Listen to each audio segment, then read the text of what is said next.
Welcome everybody to another week of Game Wisdom Live. This is going to be for the week of March 4th, 2018. It seems like February just came and went around here. But of course, I am Josh Bycer. Joining me again, who's now feeling better, my co-host, video game producer, Robert Leach. Hello. Hey Rob, how are you feeling? I'm doing much better, thank you very much. Great to have How you. about yourself?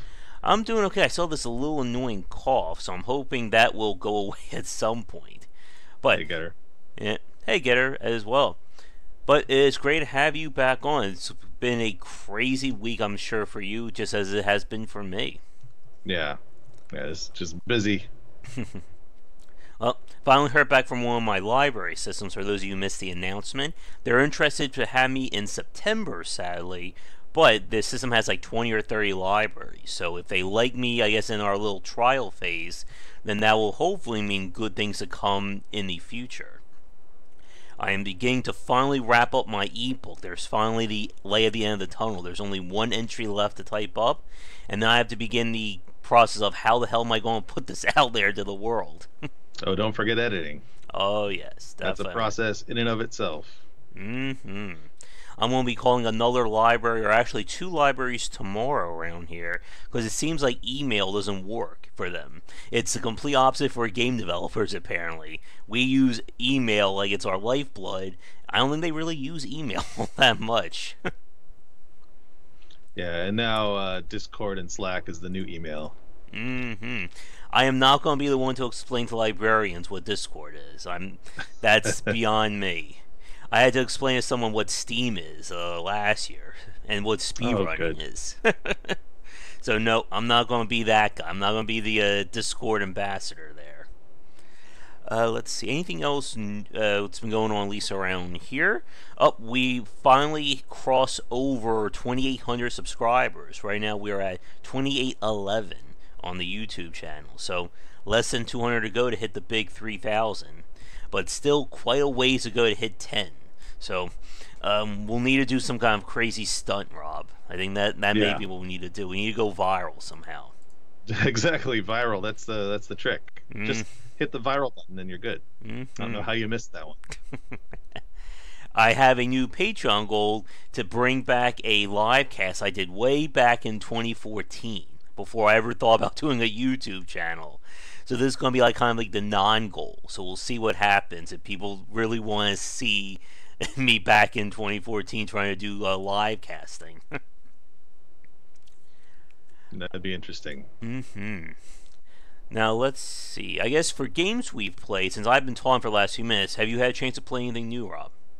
I have. I think I might have posted it. Black Survival. I don't know if you had a chance to play that one. No. It's a very unique free-to-play game. Very unique. So if you, I don't know if I can't get the link right now. I might post it in Discord later again. But basically, it is a shoot. I can't remember the name of the movie slash manga. But basically, you're on an island with several other people. And you're basically looking for items to put together, and you have to be the last man standing. So it's like Hunger Games kind of thing, and the world, it's like PUBG, but everything is still life. It's all still images. So every location you go to, and there's about 20 or so on the island, it's just a visual, just a 2D visual. And you click, and it shows you that you've found something. And you click again, you find something else, and you can, mix and match the items to become weapons or useful things in general. And occasionally you'll run across something to battle, and occasionally you'll run across a person to battle. And as you go, every moment or every few minutes, a couple areas in that island close off.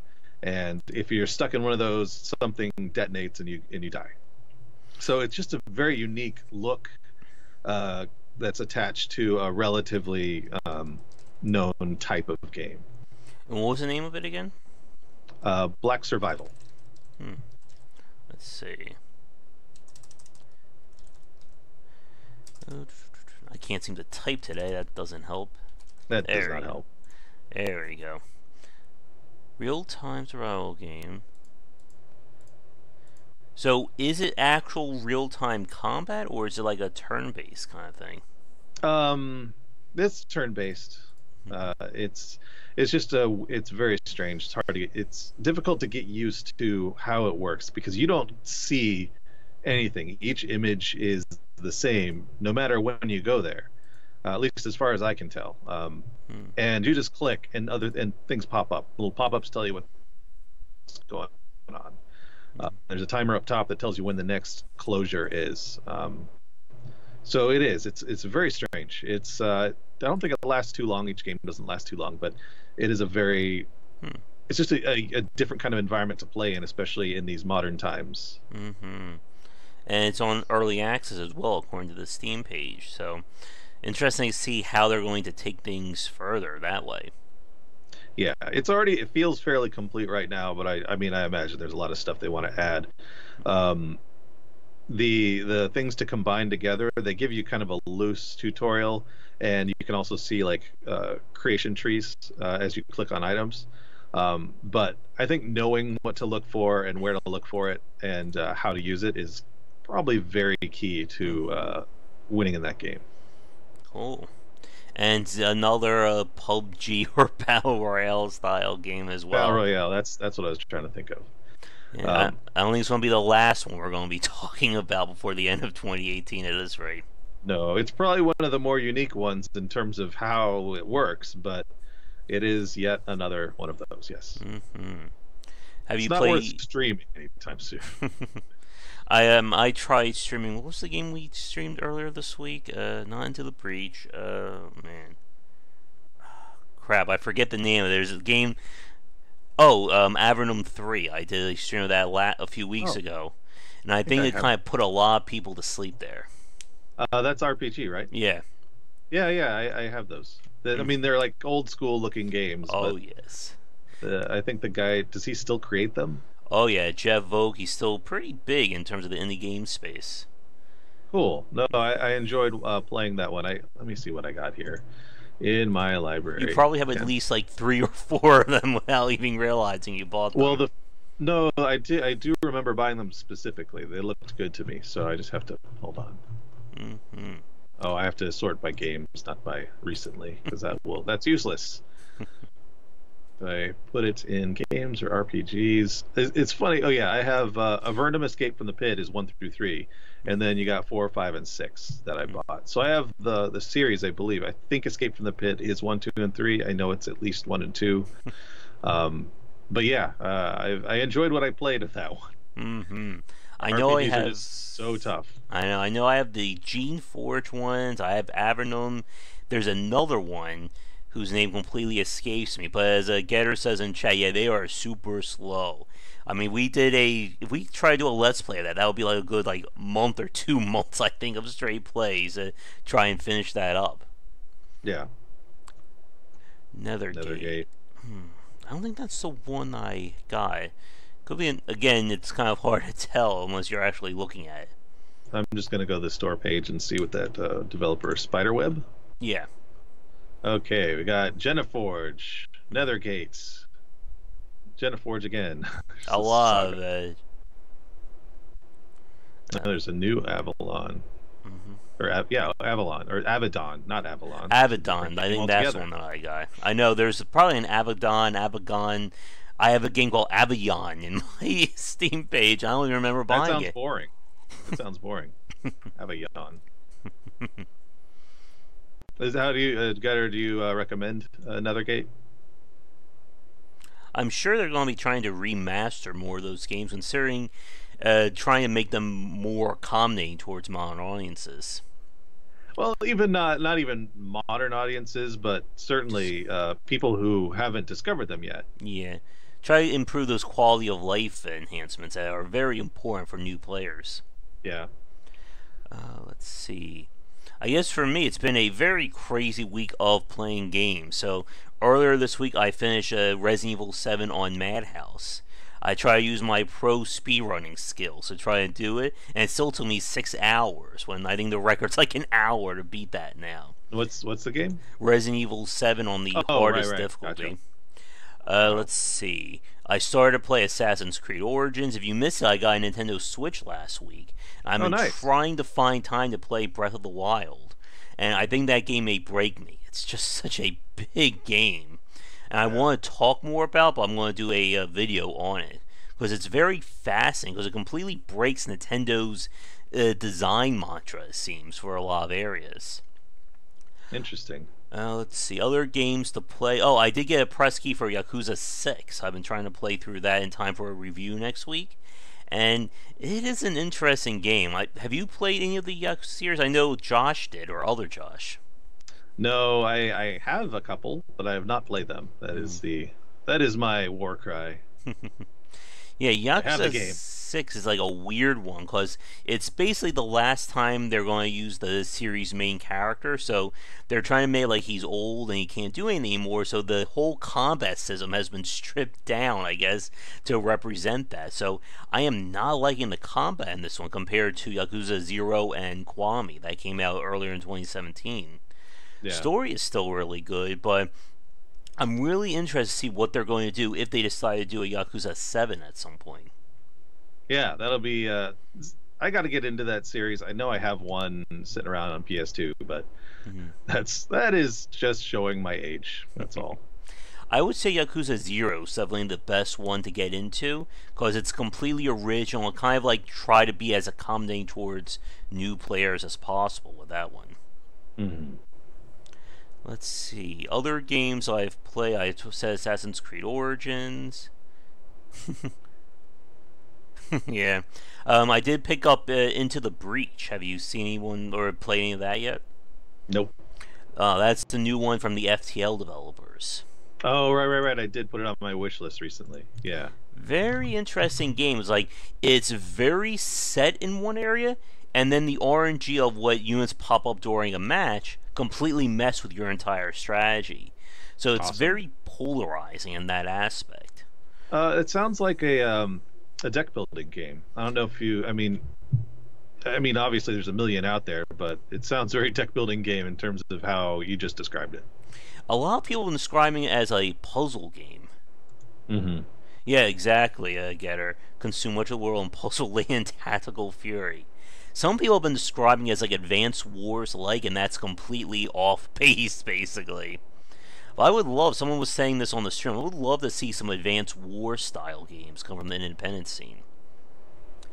Uh, That's a tough one. I mean, mm-hmm. those games, if you want to make them good, they have to be very, very in depth, Oh, yeah. and otherwise you're not going to get the audience, which is expecting like supreme amounts of detail, and the kind of design that has to go into that just takes forever. Oh, yes, definitely. And then, I mean, you have to get the designer who has to love that kind of genre, and then you have to find that person to match with an artist, and Mm-hmm. that's an even rarer combination. So, Yeah. um, sure, on the message boards you can find that duo, but it's probably very difficult. Mm-hmm. Let's see. Other games to play. Oh, last night we turned the Saturday Night Grab Bag into just a straight play of the game Among the Sleep. If you've ever heard of that one, I have heard of that one. that's I when have you're heard of it. playing as a 2-year-old, and you're in Oh, his right, nightmare. yeah. And I think we basically just scarred the entire chat for life after playing that game. I doubt that. These people are used to crazy stuff. That's the Well, one where the cover is the kid holding the teddy bear, right? yeah. Yeah, okay. Well, I did stream that Doki Doki Literature Club game a few months ago, so if Okay. that didn't freak everybody out, then I'm Right. sure Among the Sea was like a pleasant video for everybody to enjoy.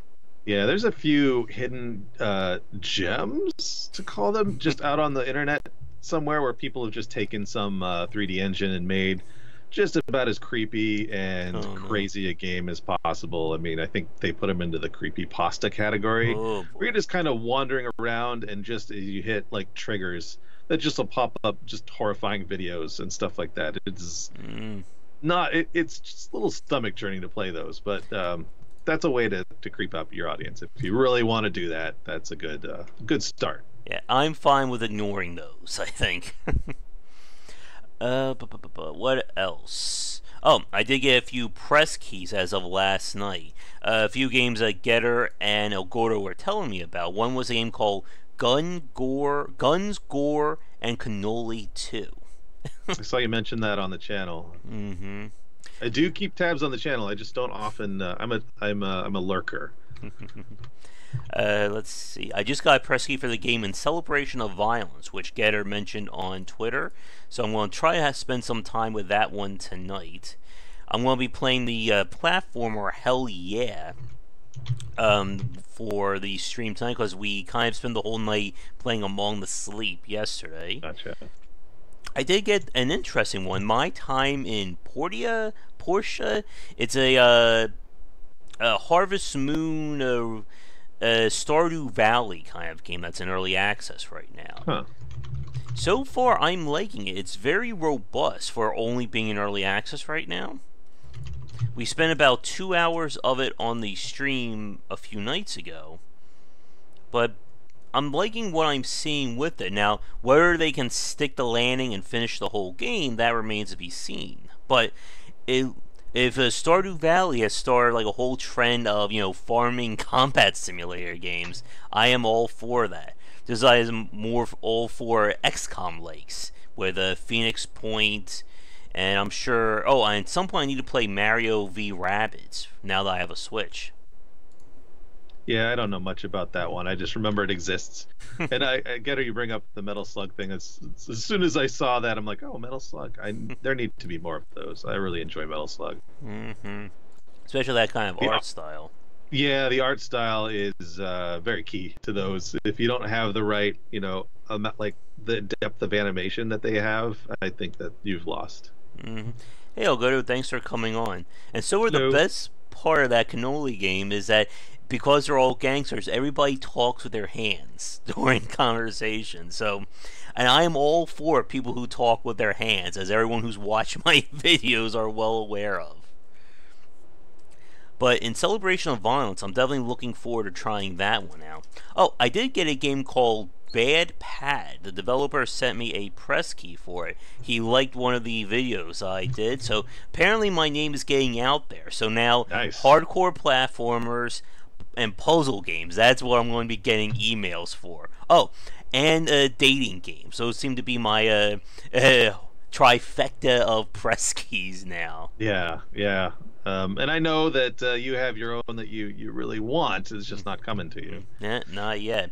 But for people watching, this is either live or record, and I guess for you as well, Rob, I'm going to try and set up for at least one developer live stream a week if possible. So I put out the call for any new guests or old guests who would like to do a developer live stream. So please get in touch if you'd like to do that.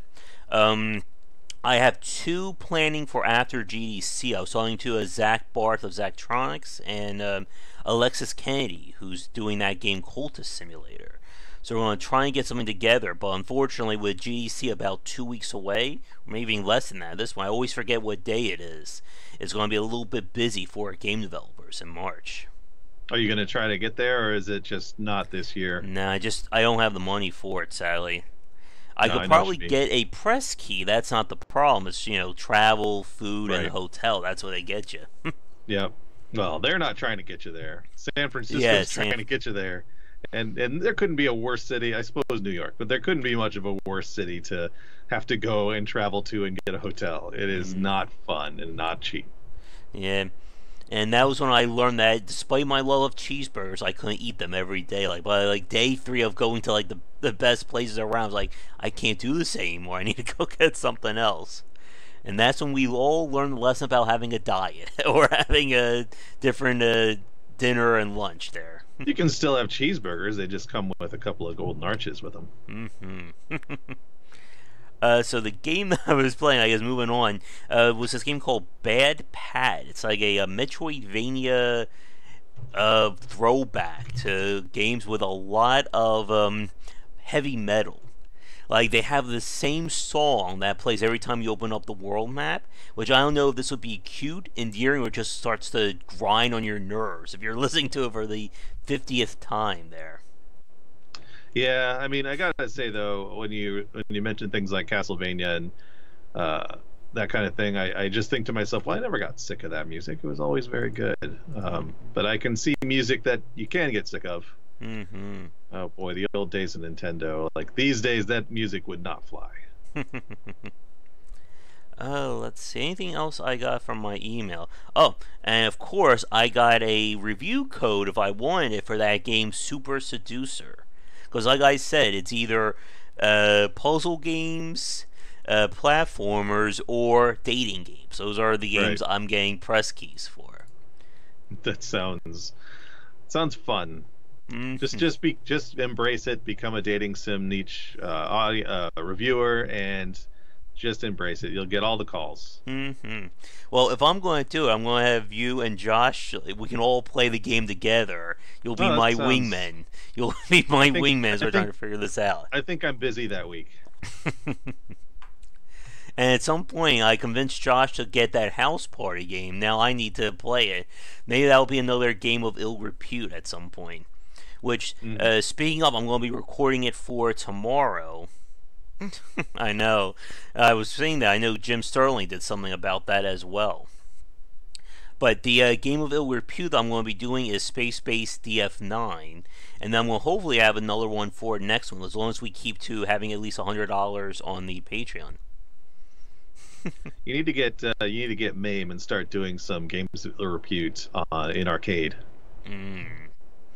And that'll be interesting. I would love to play those old games. I'm just not sure if I'll get a copyright strike for trying to play emulated stuff on here. That is true. You'd have to do that on some platform you don't care about, not YouTube. Just Mm-hmm.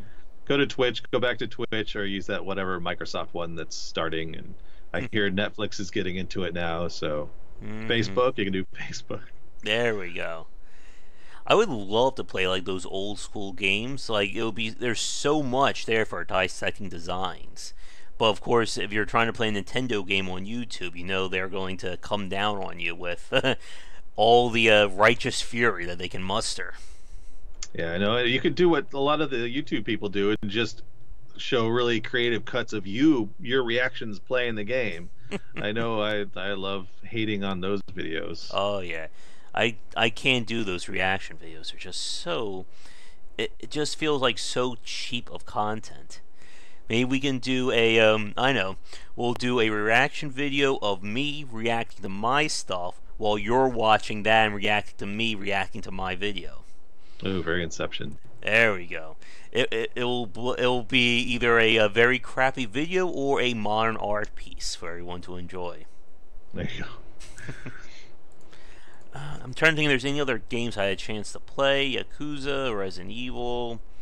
I think that is about it on that front. Yeah, I'd say sadly I got back into The Sims, the old Oh no. yeah, the old habit forming game. Let me just go back here. Yeah. Yep.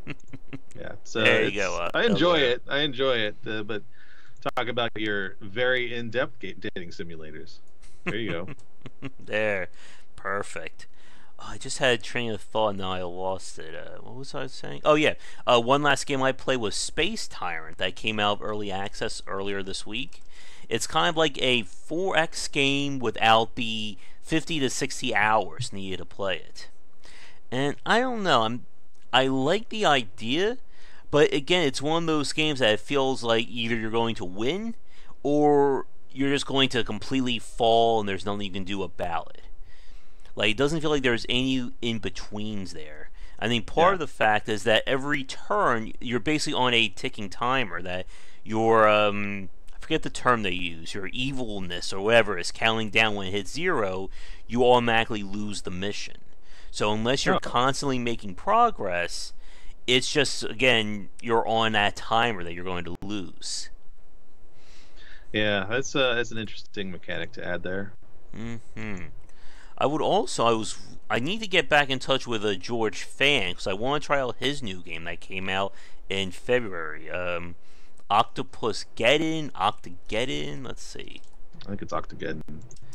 I've heard of it. Let's see. There it is, Octogeddon.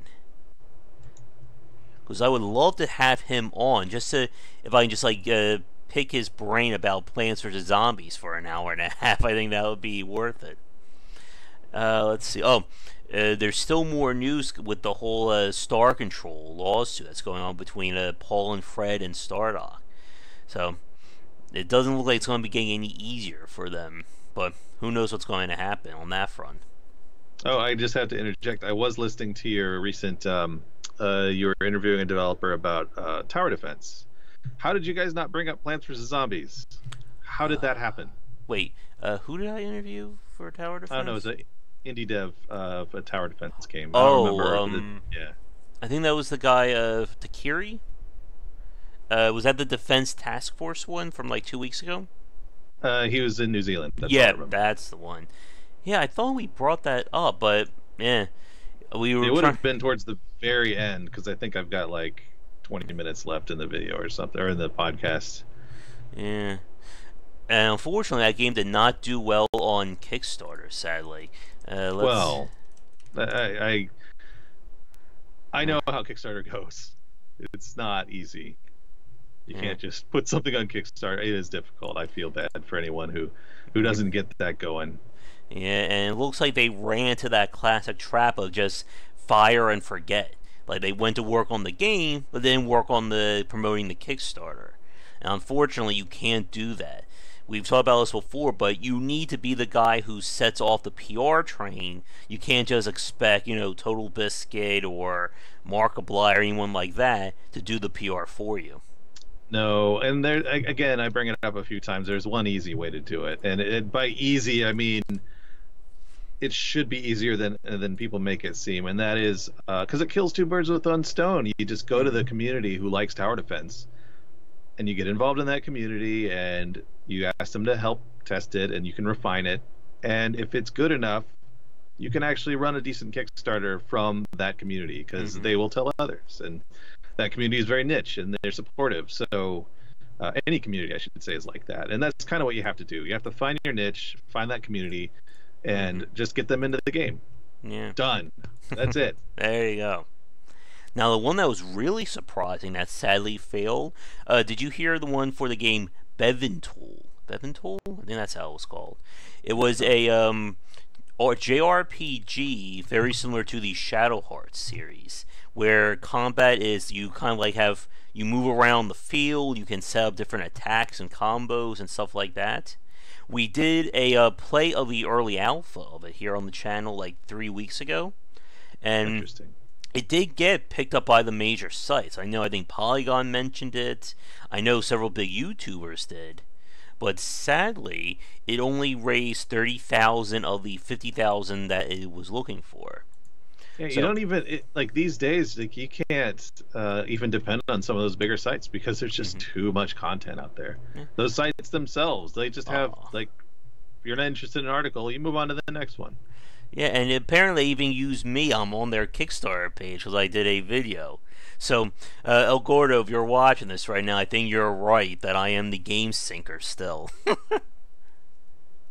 That was the reason. Yeah, because I covered it. My curse infected the Kickstarter. That's the only reason why they failed.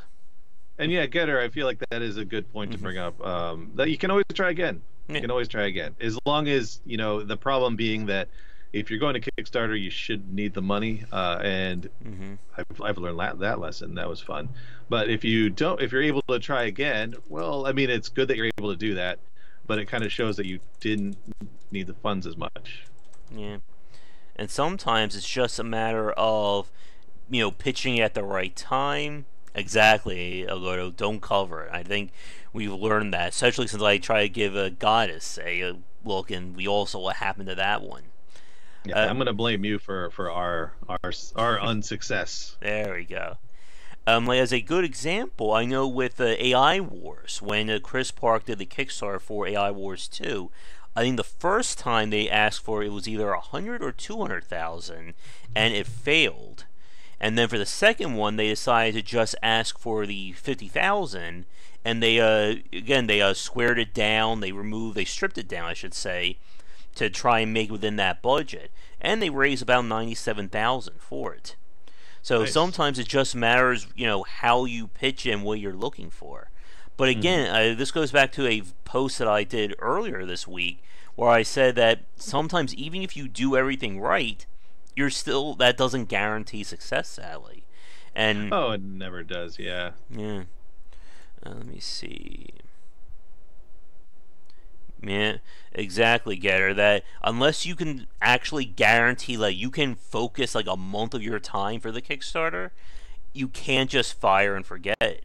I did a video where I did a live stream earlier this week with crap, Mike or Mark from Mountaintop Games. He's a first-time developer who's going to be doing a Kickstarter for his very first actual project. It's going to be a tabletop game. And I looked at the Kickstarter page for it. It looks very robust. But again, the question is, what has he done in terms of promoting it? And that's always the challenge of these things, is that, again, doesn't matter how great your page is if nobody knows who you are. And Getter makes a good point, is that you do want someone else managing it, because yes, promotion is a different thing, and as an indie dev, you kind of have to do it yourself. But running the campaign, putting out all those comments, answering people's questions, it's difficult to do while you're trying to push out content and show that you're actually serious about the development. Also, you need someone to help you define these goals and prizes, or whatever you call them, rewards. Because if you try to define them yourself and if you don't spend a lot of time on it, you're going to shoot yourself in the foot. And it's just very tricky sometimes to try and balance everything. Again, that's why I think when Chris and Tyler from Red Hook Games did Darkest Dungeon, I do believe them that he spent 6 months preparing for that Kickstarter. Yeah, you need to do that. It takes a while. Again, it's not something you can just throw together in a month and go up there and expect to have success. Now then, anything else? Oh, and I was trying to get them back on to discuss things about Defense Task Force and the Kickstarter, and they never responded to me. And unfortunately, I understand, A, they are busy, but again, you have to make that time if people want to cover you, especially when you're trying to do a Kickstarter, when you're trying to promote yourself. Hey, Mike. I'm back, yes. Yeah, and we did get another supporter from the Patreon, I think, since we last spoke. I think we're now up to like $113 a month. So, nice. Every little bit helps, and thank you so much for everyone who's supporting. But getting back to the topic, I mean, when I spoke to them, I said, you want to do a video? Like, yes, we want to come on and talk about our game, and then they never responded. And you gotta be really careful like that. I mean, I've been trying to reach out to a few developers, and I've gotten responses, but then when I say, let's schedule something, they go completely dark on me. And that, I know, I may be a small timer, but again, free publicity is free publicity no matter who's doing it. I agree. Don't ignore the people, and you're kind of getting to that mid-tier space. I've seen small publicity.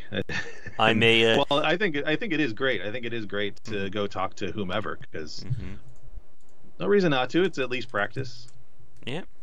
I mean, we did talk to one of the guys from the game Dusk a few weeks ago about making that a retro first-person shooter.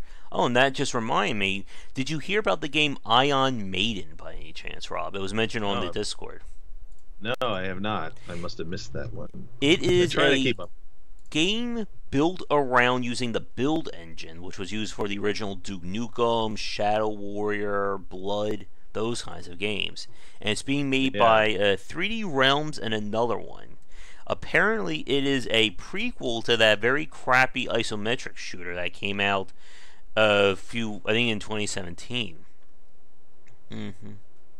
Interesting. And it's very interesting. Unfortunately, it's still very early, and I'm getting massive frame rate loss while I'm trying to play that. And for a game that's supposed to be built on an engine from 1992, getting a frame rate loss is not a good sign. No, I'm interested to see how this does, just because I know there's plenty of positive reviews there, but like the look of the game is one that I don't know if a modern audience would be into it. It's hard to call it retro. It is retro, obviously, but it's not pixely, and that's, I don't know. I'm interested to see how it does. It's unique. Same thing with Dusk, because I know a lot of people complain about Dusk's graphics being, again, very retro pixelated. But as the Dave, one of the Daves who were on the game was saying that he basically said, "Who the hell cares? This was designed to be that retro throwback. We have retro fans who love it, so that's what we're going through for. And if you don't like it, don't play it." Basically. Oh, I mean that's a great perspective to have, as long as you realize that perspective might come with, oh, the people who like it are just so few in number. Yeah. But again, you Looks have to cool. really understand what the fan base that you're looking for in these cases. I don't, I look at this and I do see that it's got an old school look, but there's enough kind of new school. I feel like you do have to combine some new school technology with the old school stuff, just to kind of, I don't know, bring it up to date a little bit. Like again, like going 100% old school, I don't think that's going to work for today's audience. Like, complete adherence, ignoring all design philosophy changes and standardization over the years. Like, if you're going to release a game, you can use old school as an excuse not to have like button remapping or graphical controls, or I mean graphical options and stuff like Or that. save game. Yep. And I'm sure, as Algodo just said in chat, that there are going to be people who are going to make mods for Dusk. I'm sure there will probably be like that super 4K Unreal 4 version of it at some point. Yeah, crazy mods. I don't know. I mean, I do think that the crazy mods still exist. I don't know. I'm not into the mod area as much as I could be or should be. I play mods for like Torchlight, but they don't tend to change the game so much as to add to it. Let's see. One other game I did play. I'm looking at the Steam page list, which is really helpful for me. Where the Water Tastes Like Wine. That's the one that I was talking about in terms of not being the most exciting game to stream. It's basically a slow-moving walk, cross-country exploration of America with storytelling and lots of music, which I'm sure will get me copyrighted strike as more people find out about it. But that's, again, one of those games that it may be great if you like that kind of genre, but I think everybody was starting to fall asleep on the stream as we were playing it. Yeah, there is a difficulty in some of these games to stream them, and it looks very interesting. The look and the music is amazing for it. But again, if you're expecting complicated gameplay, it's not there at all. And Warhammer Vermintide 2 is coming out in a few days. I have a few friends who are interested in that one.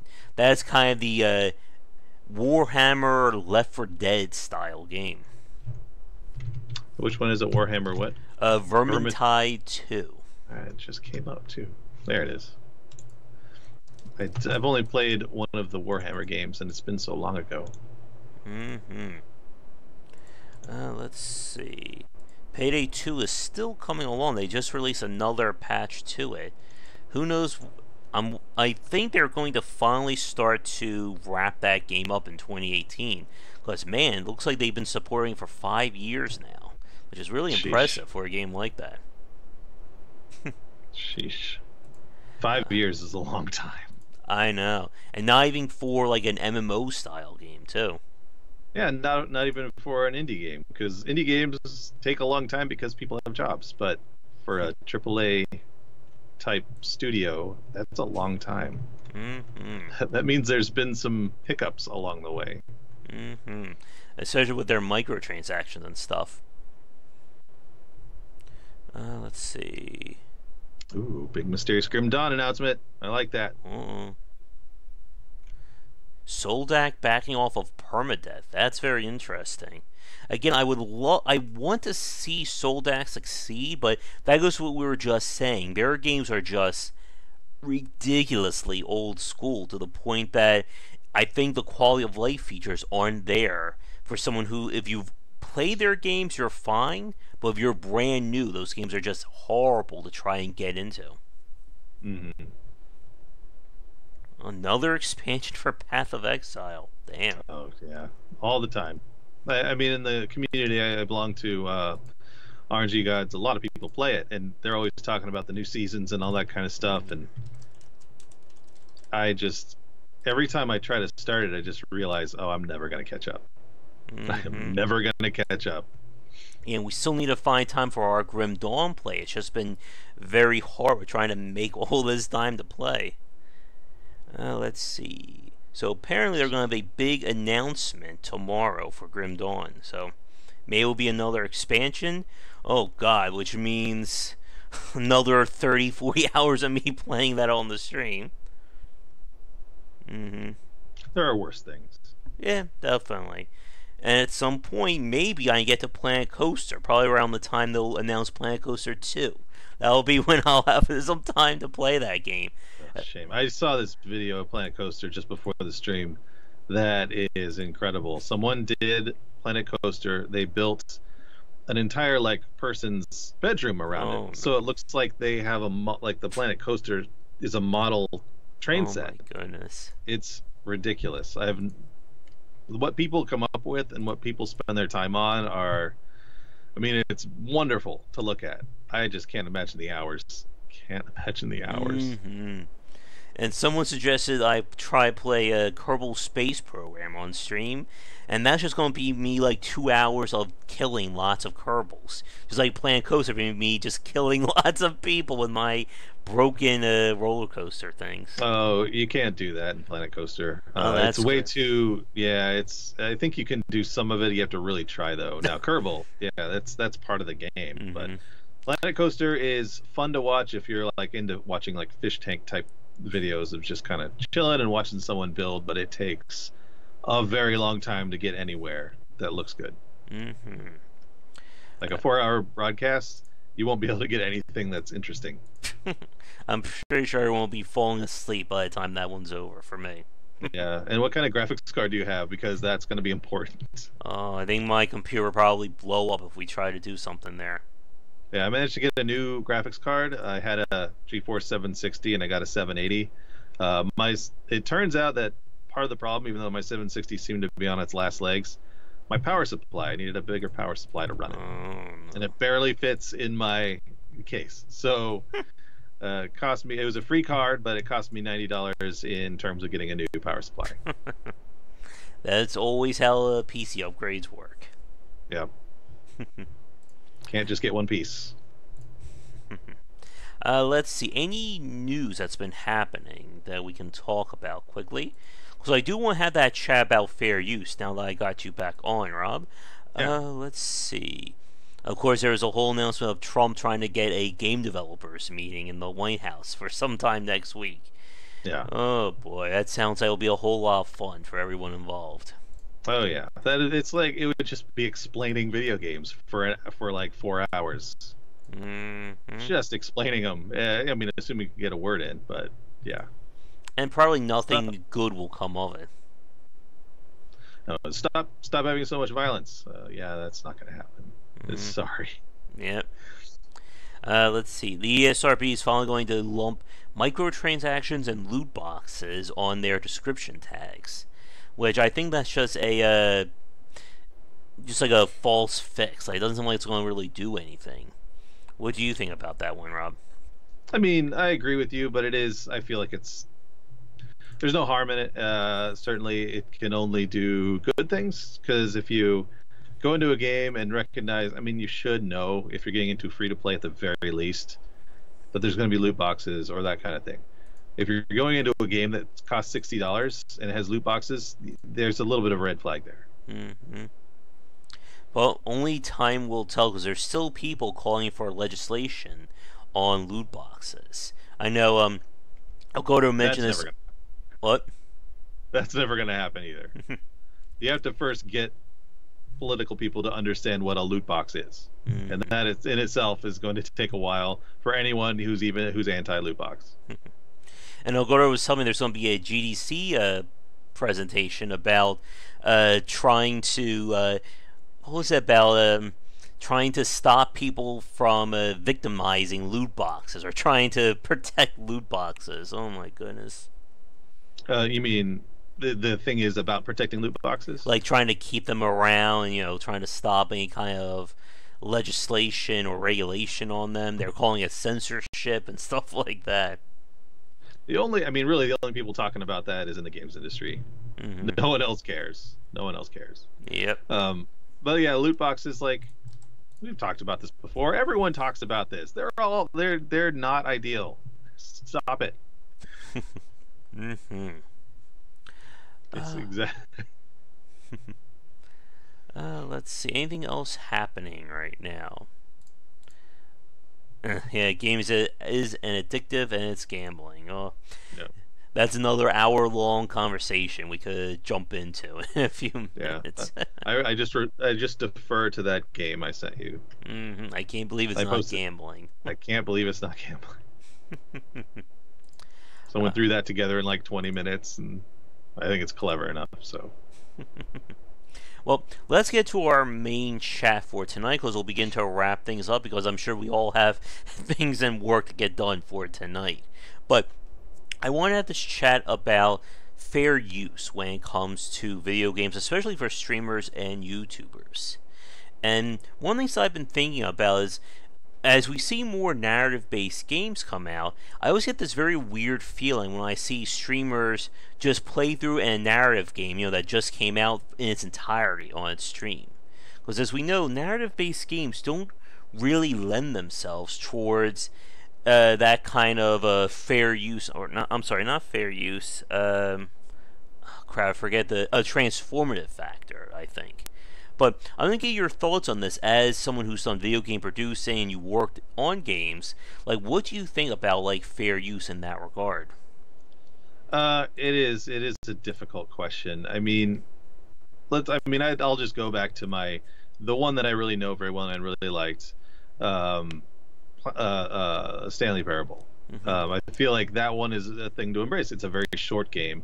It's got a lot of different endings, but even if you play all the endings, it's a short game. Mm-hmm. You could do it in one sitting in a YouTube session, and of course, a million people have done that. Well, it's just 100 people have done that, and like you could just Google Stanley Parable and just watch it and be done with it. There's nothing else that needs to be done. There's no skill. There's no getting better at it. There's no real speed run factor to narrative games. I mean, one could argue that uh, something like Grim Dawn has a narrative, but I click past it. I Most of the time I just don't bother to read it because I know what I'm supposed to do. It tells me my next goal, and the fun in watching it is in the skill of the individual, whether it be extremely bad or extremely good. Mm-hmm. But yeah, they got Telltale, that kind of thing. It really is. It's just watching a movie. That's all it is. Mm-hmm. And I feel like I do. I feel like there's a lot of, if you're an indie dev or even a dev for a creative and crazy and new game like Stanley Parable, and I know you guys have recommended others that I need to play, but it's a little, it's got to be not, it can't really feel good. I've never worked on a game specifically like that. I don't know how I'd feel about it. Yeah.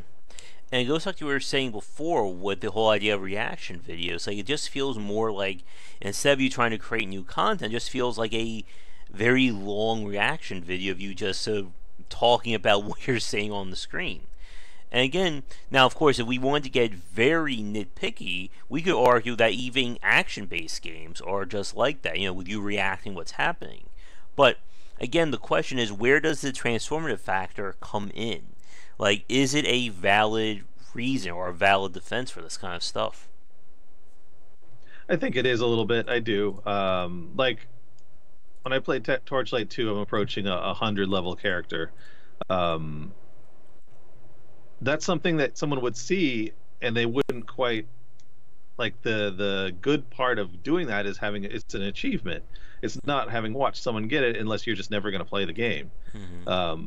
But yeah, for a narrative game, if you're into narrative games, you might watch it and you might not have any interest in playing it. I mean, certainly experiencing it by yourself is one thing, but if you know the ending of the story, then you have less incentive. Mm-hmm.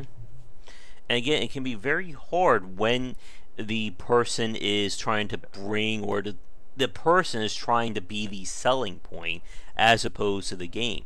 And again, you see this with a lot of the big name game YouTubers where, they're screaming, they're doing props, they're cutting the videos in a way to try and make a show, as opposed to trying to actually, sell that game or introduce that game to their audience. Yeah, there's good points being made in the chat all over the place. Like, when those games were very popular, YouTube wasn't around, Hmm. and when you bring up Zork, like certainly Zork has a very long narrative. It's a very long game. And Hmm. there's a lot of puzzle solving in it and a lot of frustration. I don't know how easy it is to watch someone play that, but Hmm. a lot of the games that are these choose your own adventure type games they're short. Hmm. So I don't know what you're gonna do. Yeah. And I guess, is there kind of like a quote unquote, statute of limitations of, streaming games like this? Like, again, if I'm sure there are people like with the water that tastes like wine, I'm sure there are people who will probably have streamed that entire game by now. It came out last week. I'm sure they've already, or they're almost done playing it. And they probably broadcast their entire thing and all that. So if Yeah. someone were to watch that, would there be any reason to actually play that game or buy it? Like, when we did the stream of Among the Sleep last night, one of the reasons why I felt, it wasn't too bad to stream that whole thing is that that game is, let me get the actual release date of it. If I, again, can type, it came out 4 years ago. So by this point, I'm pretty sure anyone who was going to buy it has bought already. That's one of the beauties and nightmares when it comes to the game industry, is that usually most of your fans are going to get that very early on. So it's not the same as if I wanted to just sit there, because I was saying this on stream. I could sit here and play, Where the Water Tastes Like Wine. We could stream that entire game, but what would be the point of that? Like, how would that help the developers at that stage? Yeah, I mean there is a way to help the developers, and that is like play a teaser. Mm-hmm. Play a teaser amount of time. Like if Yeah, the game is about a 4 hour game, play a half hour. yeah. If it's a 30-minute game, well, you can't really do much about it. You can play the trailer. Mm-hmm. Um, but like Gods Among Us, that one, you play the first couple of levels and you get the idea Mm-hmm. about how the narrative is going to go. But then there's games that are a little different. I mean, you got the action games, which it's all about skill, and Mm-hmm. then you've got games that generate their own storylines. Like you got your Sims, you got like Planet Coaster. I feel like is one where you generate your own Mm-hmm. storyline. It's really just about building. Like Minecraft, all that stuff is just creating your own thing. So you got that particular game as art, and then you've got game as skill. Like both of those are legitimate transformations of the Mm-hmm. oh, see you later, El Gordo. Um, yeah, I mean, there's all that transformative stuff, but yeah, if there's nothing, if you're not doing anything, even if you're that one Mm-hmm. YouTube fella or gal who just cuts reactions from your face as you play it, or talks Mm-hmm. over it, it's still it seems still like you're abusing someone else's content. Mm-hmm. And the skill point, once again, is a still a solid defense. I think a lot of people will use that when you're playing a game like Soulsborne or Devil May Cry. Like, at that skill level, most people aren't going to be able to experience that unless they're already hardcore action fans.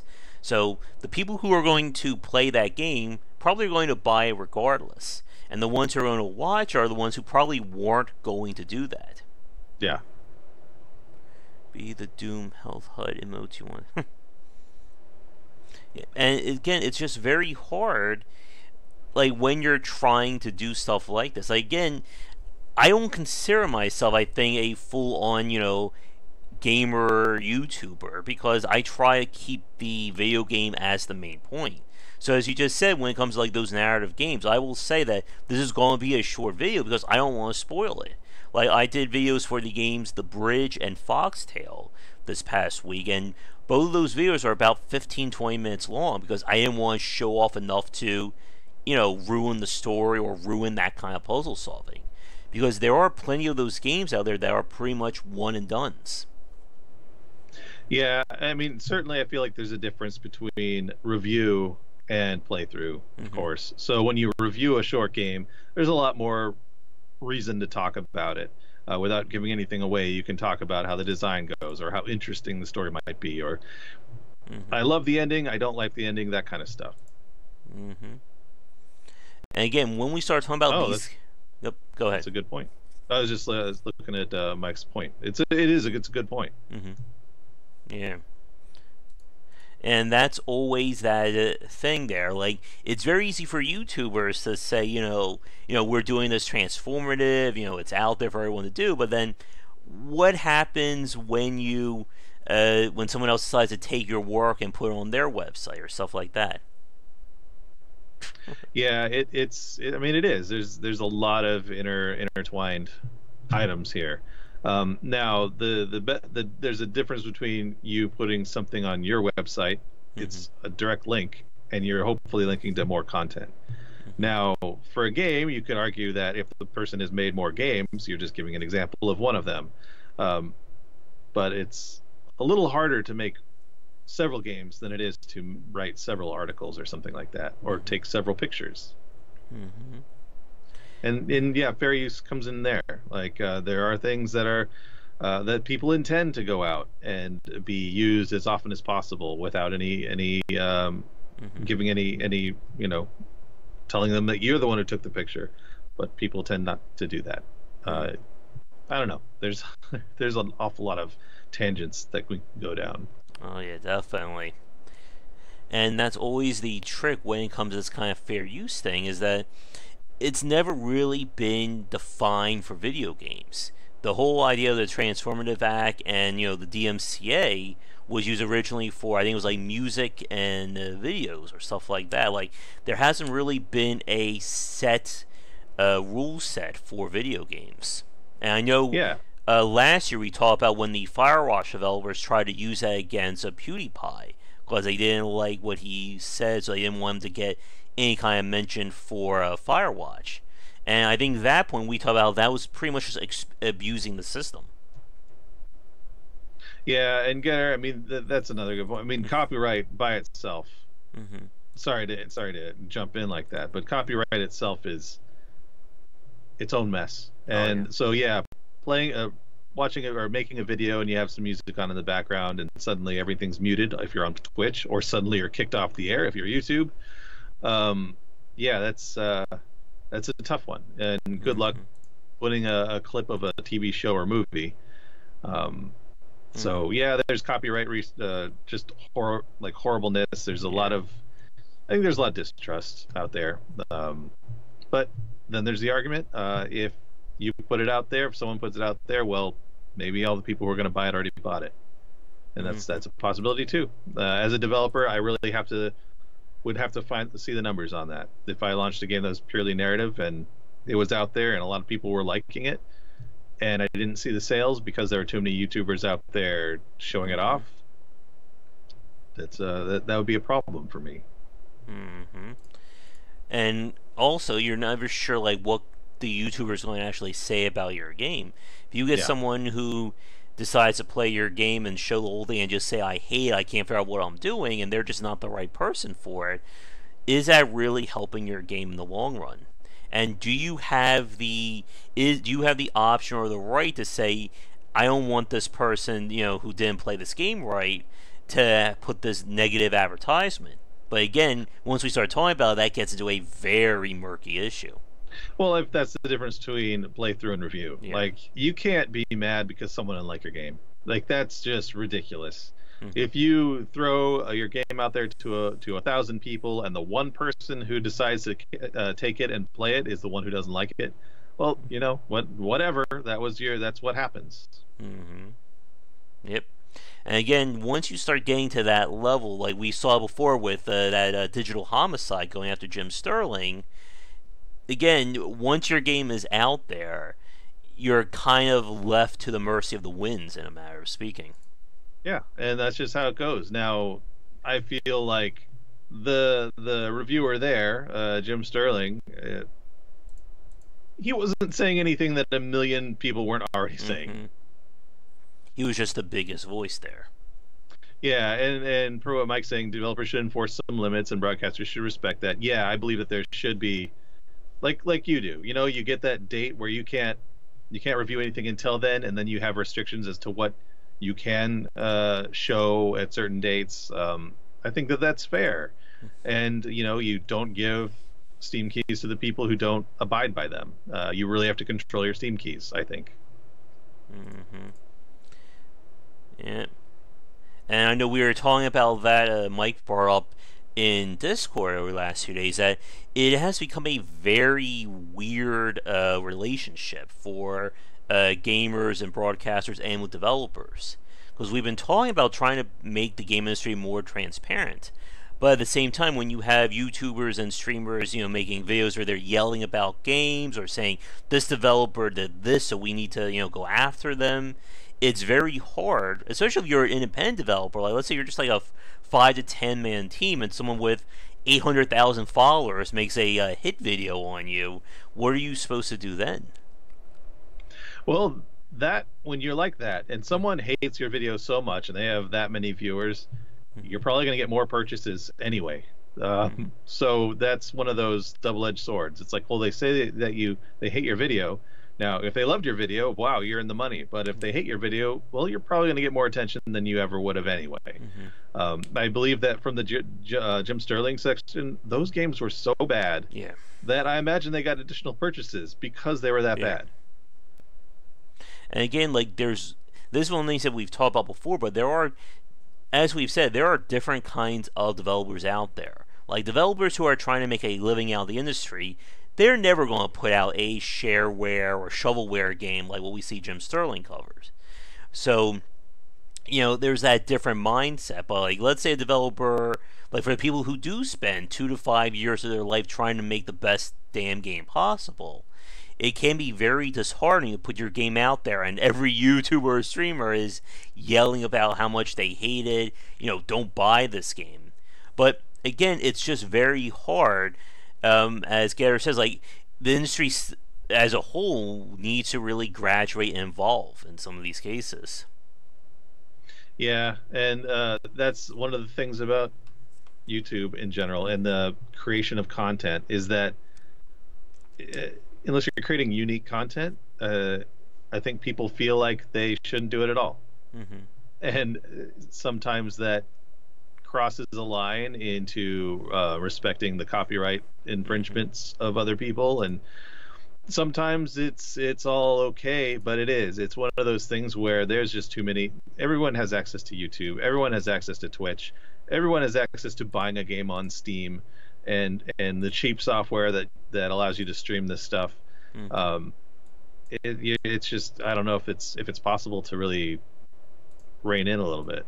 Yeah, I mean, like I said, I'm not really, like, I don't really find myself following a lot of YouTubers because I don't care what a gamer rants and raves about a video game. I want to listen to game developers who talk about their games. And again, that kind of content is not in the popular mindset on YouTube. I mean, I think this channel has kind of proved positive of that.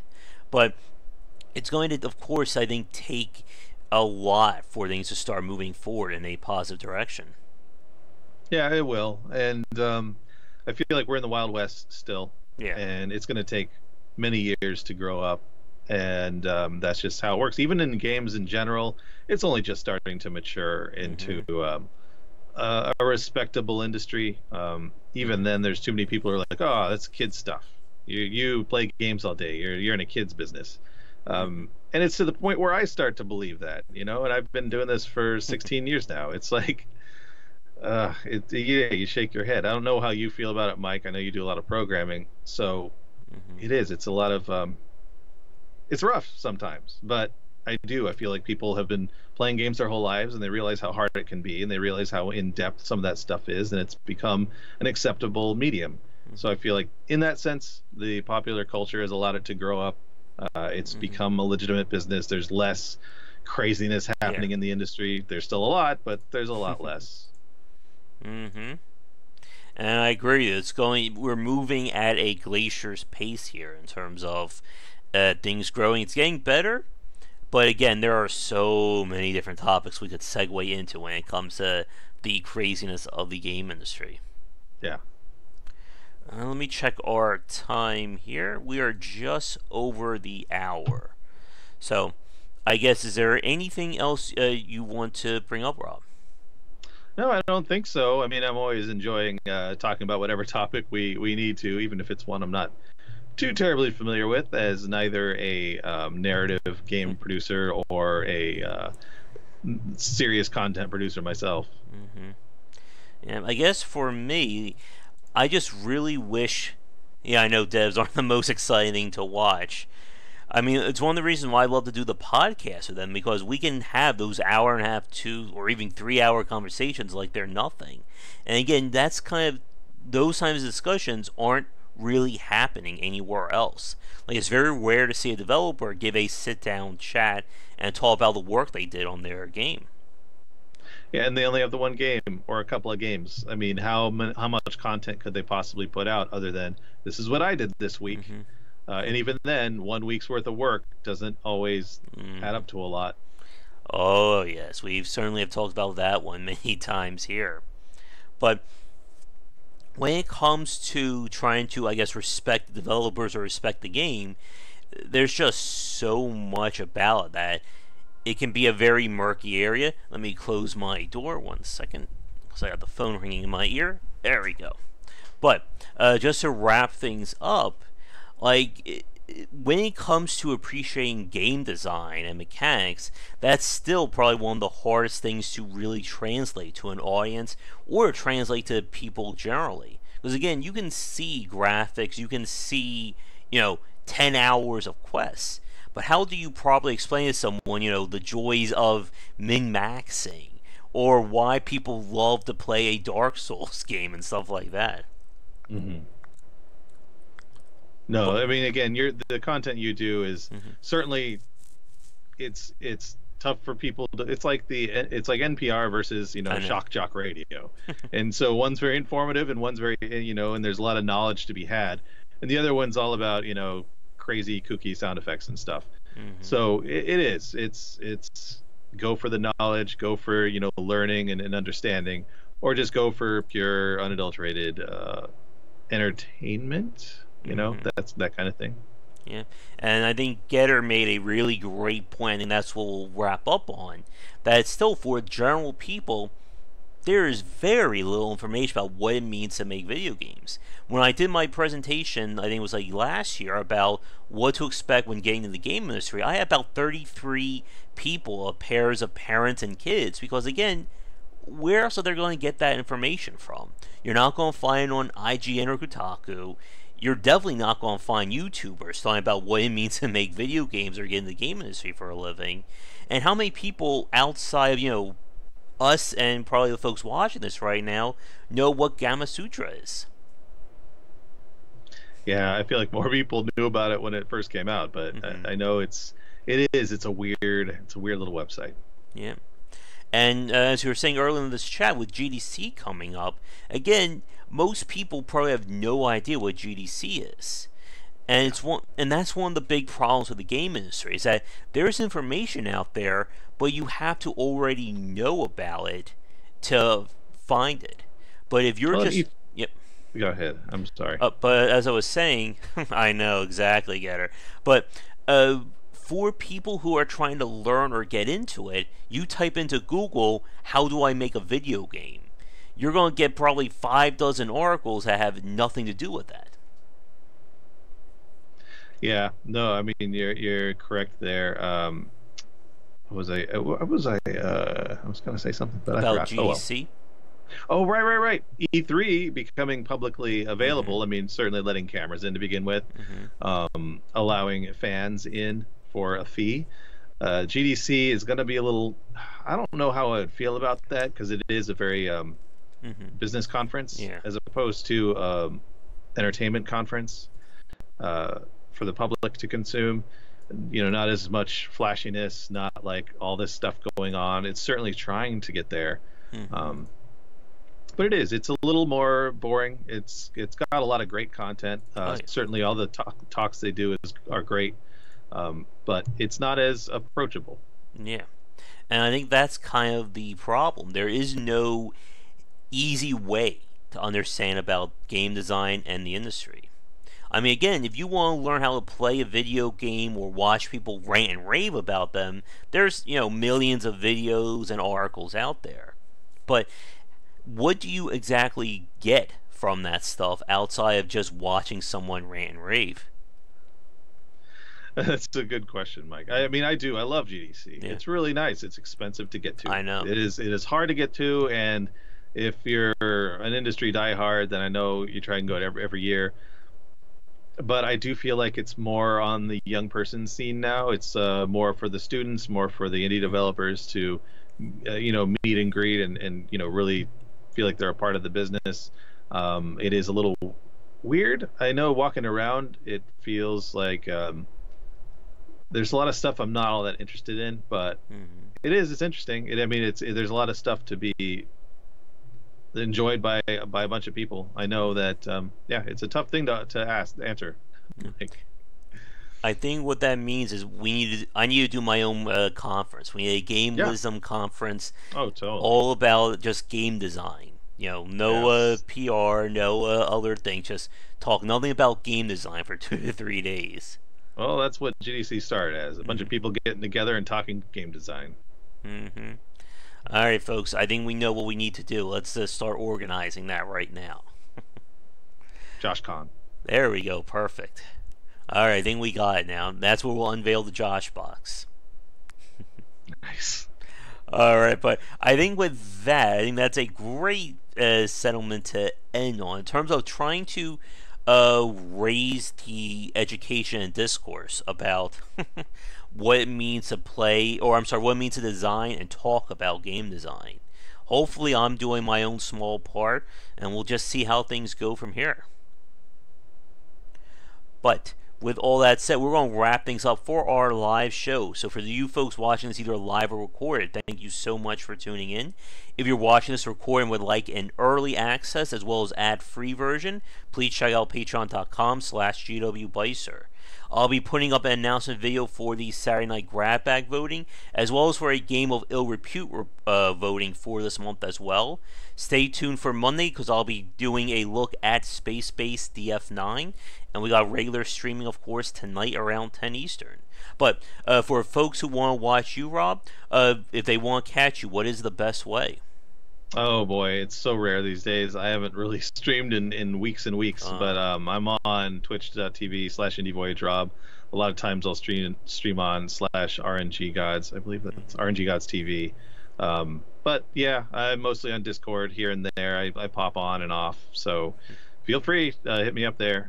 You can IM me or just I'll just pop on to chat every now and again. So All right, and we'll be back hopefully next Sunday around 3 p.m. EST for our next chat. And again, Rob, thank you so much for coming on, and I look forward to our next talk.